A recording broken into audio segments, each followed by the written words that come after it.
பாகவதத்தை கொடுக்க அப்படியே படிச்சார், கண்ணால் ஜலம் விட்டார்.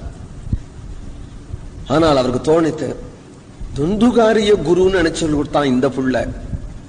துந்துகாரிய குருன்னு தோணித்தோ இல்லையோ, இந்த புள்ளைய குருன்னு தோணித்து, கோகர்ணனையே குருன்னு தோணித்து. நேரம் எங்கு சென்றாருன்னு தெரியல, ஏதோ வனப்பிரதேசத்துக்கு தபோவனத்துக்கு சென்றார். எங்கேயோ பகவா தசமஸ்ய பாடாத்துன்னார்.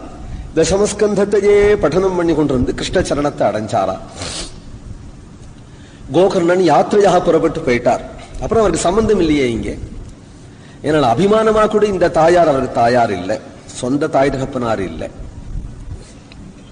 மாட்டினுடைய குழந்தையா தானே தோன்றியவர், தகப்பனாருங்கிற ஸ்தானத்துல இருந்தவர் ரிஷி. அவர் போயிட்டார். அடுத்தது மாடுதான். இவர் கிளம்பிட்டார், சஞ்சாரம் பண்ணி கொண்டே யாத்திரையாக போயிட்டார். ஏன்னா இவெல்லாம் ரிஷிகள், தோற்றம் தானே, மகான்கள் தானே, சித்தர்கள் தானே அவர்கள் தான்.